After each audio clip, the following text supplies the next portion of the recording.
Ìyábọ̀, ìwọ ò ní iṣẹ́ kankan nílé ayé ẹ̀ ju kó máa wá àwọn èèyàn tó mọ èèyàn.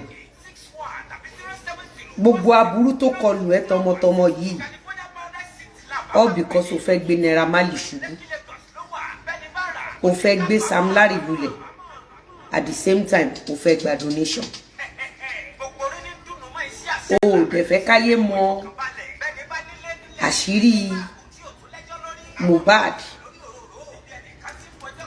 o dẹ̀ fẹ́ fi ọmọ Mohbad o fẹ́ fi ráre kí wọ́n ṣáà ti gba donation. Lára kọ́kọ́ wọ́n ní gist lover, ìyẹn representative sorry gist lover tí wọ́n máa ń represent lójú ayé, wọ́n ló ń wá àwọn èèyàn tó mọ DJ Splash. Ìyábọ̀, if I may ask you, allegedly, if you, Ìyábọ̀ Òjó, hands are clean, how did you know that DJ Splash health situation then was very, very bad? Tó fún gbogbo ẹ̀yin tí ẹ̀ ń sọ wípé DJ Splash ó betray Ìyábọ̀ Òjó, Lizzy Anjorin ó ti jáde wá sọ̀rọ̀ wípé kò betray rẹ̀ ó ní instead ó ní Ìyábọ̀ Òjó ló tún fi DJ Splash ló fi ń rèsì owó fúnra rẹ̀. Ó tún ní wípé DJ Splash kò betray rẹ̀ láyéláyé, ó ní kì í ṣe pé ó betray ẹ̀. Ó tún fi pẹ̀lú rẹ̀ wípé kí nìdí tí Ìyábọ̀ Òjó fi lọ gbé DJ Splash nígbà tí ó sick nígbà yẹn náà. Ó ní kí ló kàn níbẹ̀. Ẹ jẹ́ ká wo fídíò náà. When Mohbad died, nobody knows anything about Mohbad. Nobody knows anything about... Yes, my queen. Nobody knows anything. How you end up knowing these people and looking for them just to pull down Naira Marley and Sam Larry? That is where I'm trying to figure out some things about you. Can you have this? It's okay. Have this. Have this. Thank you. Arikeda.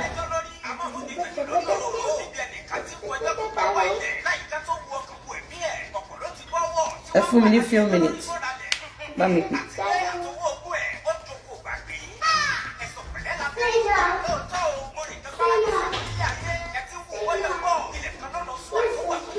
My skin is getting brighter. Mi tí mo bóyá nǹkan náà máa ṣiṣẹ́. Mo kàn ṣá ń lò. Mo mọ̀ pé some months ago mo ní pimples lójú rẹpẹtẹ. Then mo ní burns, mo ní sunburn torí site. Gbogbo orí mi báyìí ó burn. So I think it's getting clearer. It's a matter of time. Ẹ ká máa gbọ́ lọ. Like one person put on top of video all this thing. He will fight everybody. You can't say you don't want to follow anybody talking. I can't tell this lover say my brother don't want to follow you talking. This one I can't tell you. Ìyábọ̀, DJ Splash sọ pé òun ò bá anybody sọ̀rọ̀. Jẹ́ kí n wá gbé audio yìí wá. Jẹ́ kí n gbé audio yìí wá. DJ Splash tó sẹ́ẹ̀dì sí Ìyábọ̀ Òjó òun lè fẹ́ gbọ́ yìí. Ṣé gbogbo wa la rí? Ìyábọ̀, voice note ìyá DJ Splash. Báwo ló ṣe dọ́wọ́ ẹ̀? Okay, ìwọ ló send ẹ̀ sí direct. Ìyábọ̀ Òjó, báwo ni voice note mama DJ Splash ṣe leak? Customer mo ní kó bá mi take ẹ̀ mú ṣe nǹkan. O mọ̀ kó ní nǹkan tẹ́mi àti ẹjọ́ sọ ó dẹ̀ change. O lè ṣe bẹ́ẹ̀ yẹn Àríkẹ́, no, it does not make sense. Ó ní nǹkan tẹ́mi àti ẹjọ́ sọ. Àjọsọ ni. Sọ fún ọmọ tí bí kó wá kékeré yẹn.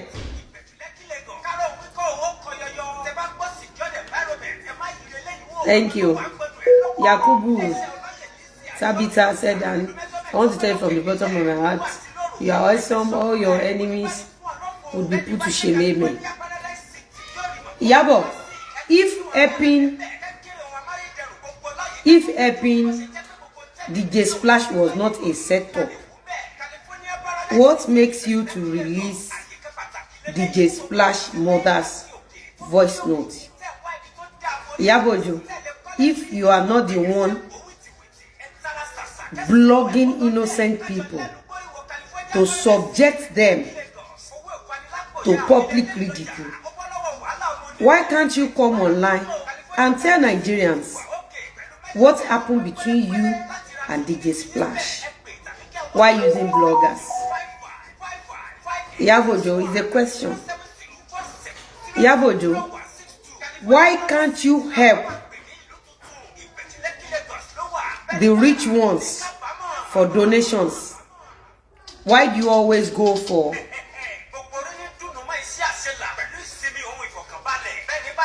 vulnerable people that cannot afford 3 meals per day? Number one, Yabo, expect pé bó ṣe parọ́ mọ́ DJ Splash. Nígbà tó fi DJ Splash gba owó tó wá fún ní èrúnú nínú ẹ̀. So èrúnú tó fún owó tó fi ṣẹ̀dá ẹ̀gbà yẹn kó máa lọ sẹ́wọ̀n bí Ìjẹ̀ṣà. Kó lọ bẹ́ ẹgbẹ́ wọn ṣe. Because I don't understand. Yabo, I don't understand. I have bought Okada, tear rubber for people on this social media. I don't think you can remember their faces. They back by the one who do. I be more expect anything in return. I just can't go audio tí ìyá DJ Splash. Abi amoniye. Oku ọ̀rọ̀ ọmọ. Mo ṣì ń bọ̀ wá bá yín sọ̀rọ̀. Sherry, share flag ni.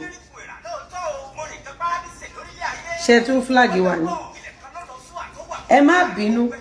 Mo fẹ́ to case one after the other. Okay, May 16, okay. Interview.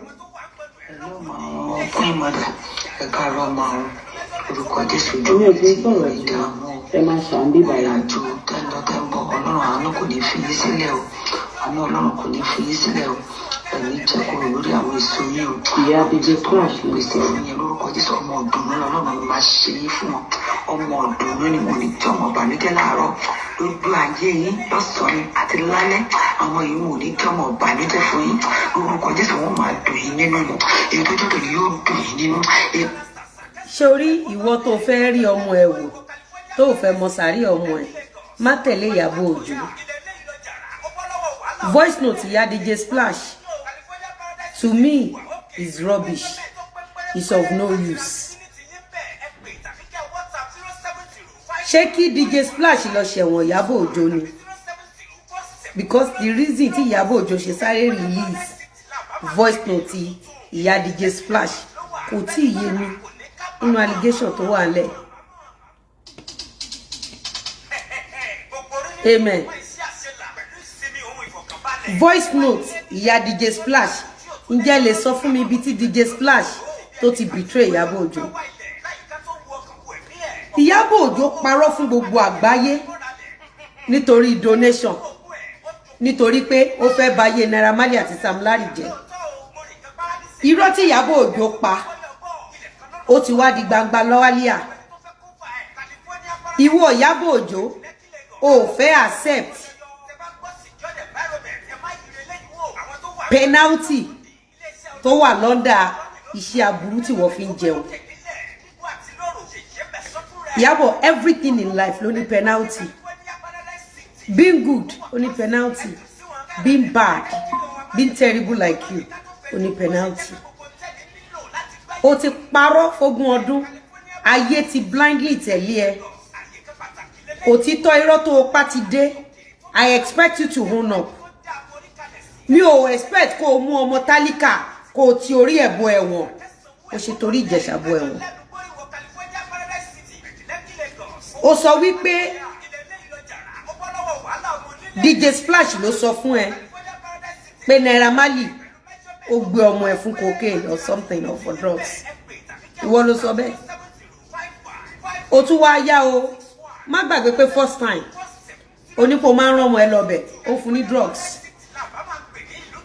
Ó yá ó ní àwọn ọmọ ẹ kọ́ ló rán lọ́bẹ̀, ó ní àwọn ọmọ afẹ́ ẹni. Ǹgbà tó wá tẹ̀wọ̀n dé látàbújá, ó ní jìgan ló sọ fún ẹ. Ó di mẹ́ta. Ó yá ó ní DJ Splash ni ó sọ fún ẹ. Ìyábọ̀ Òjó. Mo ní ṣé kí DJ Splash lọ gba ẹ̀wọ̀n ẹ ṣe nítorí èpìn tó fún nínú ogun lọ́gọ̀ millions of naira tó forí ẹ̀ gbà. Ẹja máa gbọ́dọ̀. Ètò ìjọkọ̀ yóò dùn yín nínú ojú wa ní tì ẹ̀wà ní ṣàṣetì Ọlọ́run tó ti ń gbé yín ga Ọlọ́run tó ti ń pọ́n yín lé kò ní mú yín wá sílẹ̀ orúkọ Jésù ẹ̀ ò ní dẹni rẹ̀ sílẹ̀ ọwọ́ Ọlọ́run yóò mọ̀. Ẹ̀yin èèyàn ẹ lọ síbi tán ti post fídíò ìyá Mohbad ẹ kọ síbẹ̀ wípé Ìyábọ̀ Òjó èlò ló fi DJ Splash pa. I need the voice in Mama DJ Splash. Ẹ má ọtí kọ́ o, mọtí nà tútù.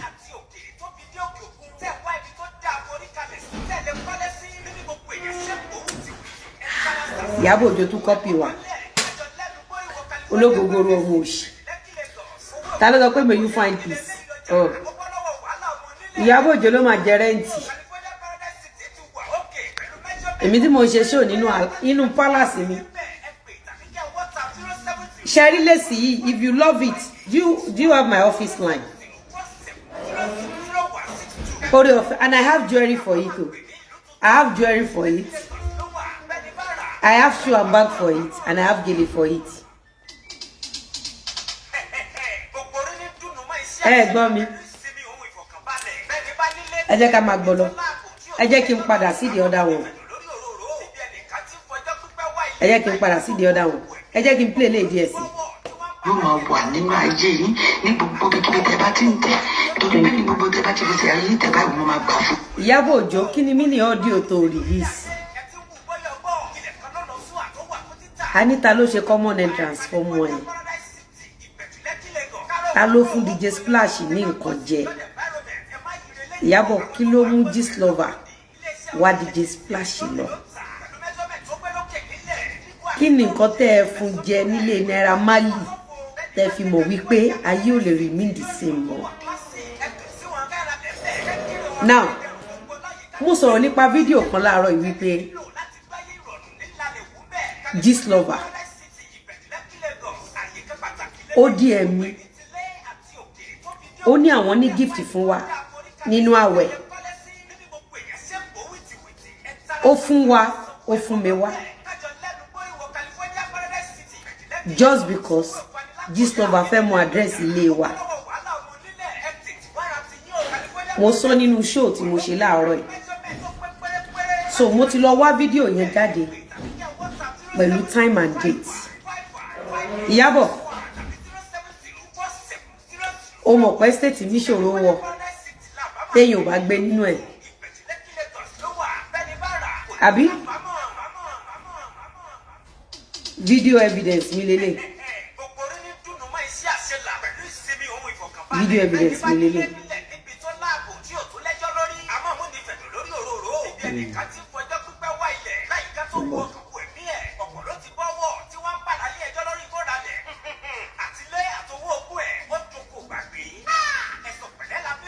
Mo ń bọ̀ ọ̀rọ̀ ẹ̀yàn ọmọ Ọlọ́run.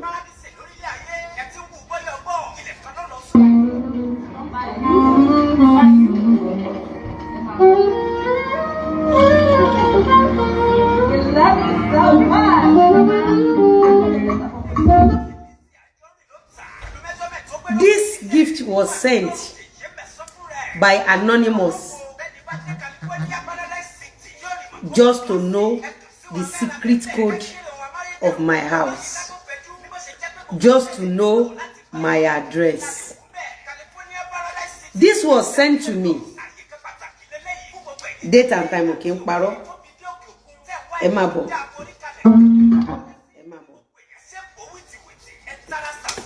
àjọ máa wò ni ẹ máa bọ̀ ẹ wò ó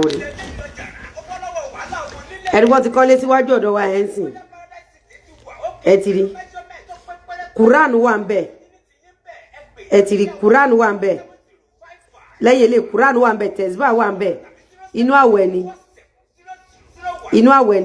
ẹ wò ó inú àwẹ̀ ni ẹ wò ó ẹ jẹ́ kó máa flag yes lover easy Ìyábọ̀ mata ṣé ọ̀fẹ́ ní Ìyábọ̀ Òjó lòun àti gist lover ń blog mi ni.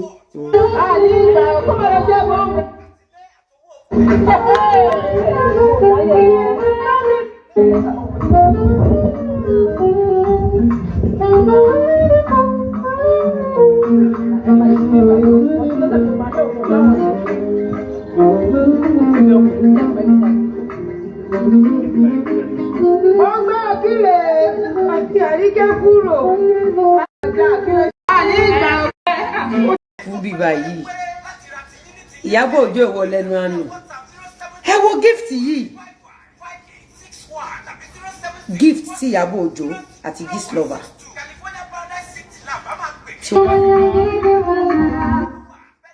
it was sent to me by ẹ wo ẹ máa bọ̀ ẹ wo Ọlọ́run kò ní rọ èwo tún lé bí oh God mo ń bọ̀ ẹ̀yin èèyàn mi ẹjọ́ náà ẹ wo Mr. or Mrs. Anonymous, heaven will bless you and put huge smile on your face. Inshallah, the gift is most beautiful experience. Momore o, Royal Etiri. Ẹ jẹ́ ká wo date yẹn. Oh God. Ba la ife wo date yìí o. Okay, yẹ ká wo date yẹn bí. Ẹ má ẹ wo, so ẹ má worry. Mo ń bọ̀. Mo ní date yẹn bí.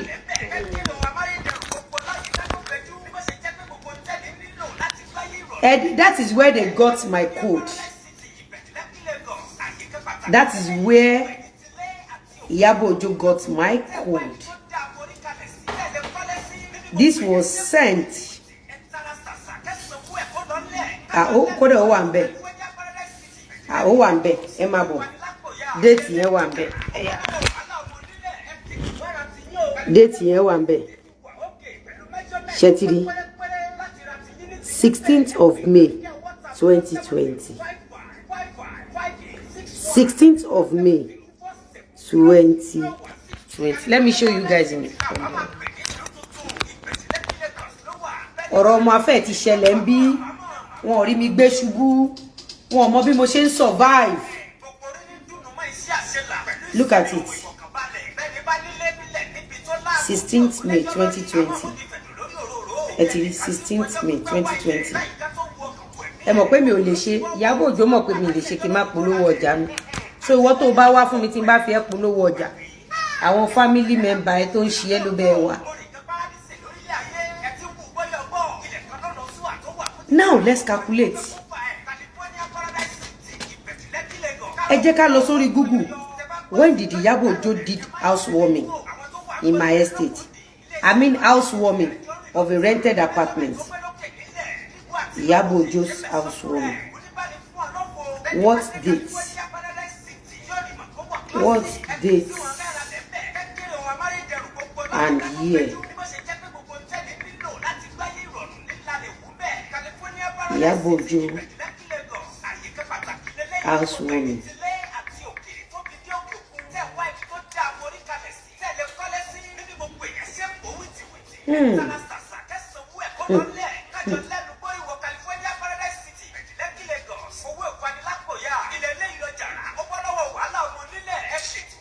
IYABO OJO pẹ̀lú fake life. Iwájú ilé tó ṣí ní 2020. Ó tún ṣe housewarming ẹgbẹ́ ẹ̀ ní ọdún yìí. Ẹ kọ 2020 síwájú ẹ̀. Ẹ kọ 2020 síwájú ẹ̀.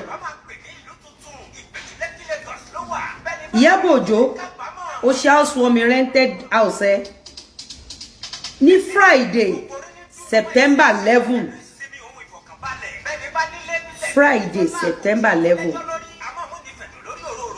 nínú the same estate.